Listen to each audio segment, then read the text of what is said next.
Why do publics embrace authoritarian military rule? My name is Louise Young, and I teach modern Japanese history at the University of Wisconsin-Madison. My module is located in Manchuria, the northeast region of China. It's just to the north of Korea and right across the sea from Japan. Some of the main characters that you'll be meeting in this module are Fukushima Yoshie, who was a Japanese female settler and the main interview subject. The Japanese Imperial Army, which was the occupying force and the governing authority in Manchuria. Other Japanese settlers, there were at least 800,000 migrants to Manchuria during the 1930s. The Manchurians, which was another word for the ethnic Chinese, who were the colonized population. And then finally, the League of Nations, which was the international body that disputed Japan's occupation of this region of China. During the early 1930s, the convergence of global and domestic crises drove a sharp shift to the right in Japan. And this triggered a decade-long democratic slide that culminated in a de facto military dictatorship by 1940. The army gained enormous popularity after a successful occupation of Manchuria between 1931 and 33, and the creation of Manchukuo, presented as the independent of Republican China, but in fact governed by the Japanese military. Accompanying this event, military mobilization at home and the sort of cascading and expanding investments in Manchuria helped to pull Japan out of a severe economic depression. At that point, the League of Nations disputed the legality of Japan's occupation, and rather than complying with the League's directive, Japan decided to withdraw from the League and declared a Japanese Monroe Doctrine for Asia. Both the occupation of Manchuria and the confrontation with Western powers were enormously popular with the Japanese public, and they solidified support for the radical actions that were advocated by the military, both at home and abroad. To explore public attitudes toward Japan's authoritarian rule, this module centers on an interview with Fukushima Yoshie, a Japanese woman who migrated to Manchuria in the 1930s. And she was one of more than 800,000 settlers who moved into the expanding railroad towns and rural settlements and participated in the incorporation of Manchuria into Japan's new order in Asia.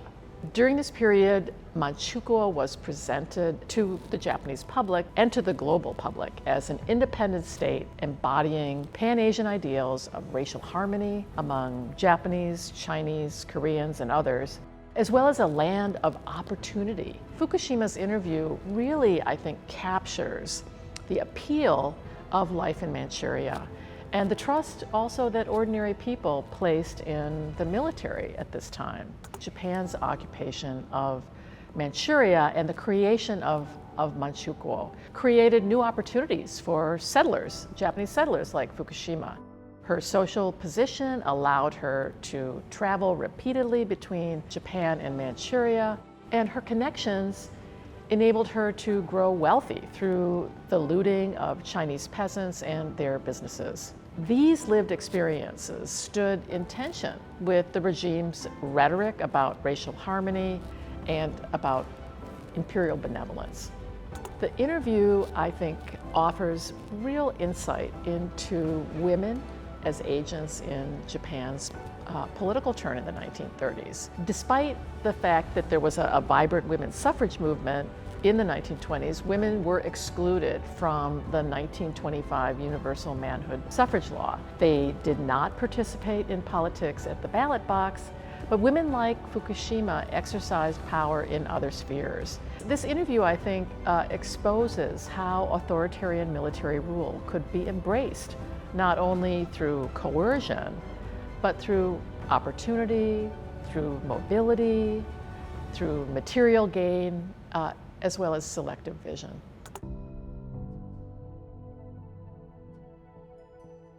This interview was conducted between 1989 and 1991 as part of a a wonderful oral history project on wartime Japan. These kinds of firsthand accounts, I think, are a wonderful resource. They allow students to see history through the eyes of those who lived it. Students can analyze how Fukushima's historical and social context shaped her attitudes by asking a number of different kinds of questions. How was she connected to the Japanese military? How did she benefit from these connections? What was the appeal of Manchuria for Fukushima? And what were the resources that allowed her to migrate to Manchuria? How did Japanese expansion create new opportunities, especially for women? Finally, what are the downsides of authoritarianism for women that are absent or minimized? The interview invites reflection on memory itself. More than 50 years have passed between the events that are described in the interview and the moment when the interviewee is recording. And I think that the ways in which you can see in this interview both a kind of nostalgia, but also a repudiation of militarism, this sort of coexistence of these positive and negative views of Japan's Manchurian history, it raises questions about and helps us sort of think about the meaning of Japan's post-war pacifism, and also how societies remember their own authoritarian pasts.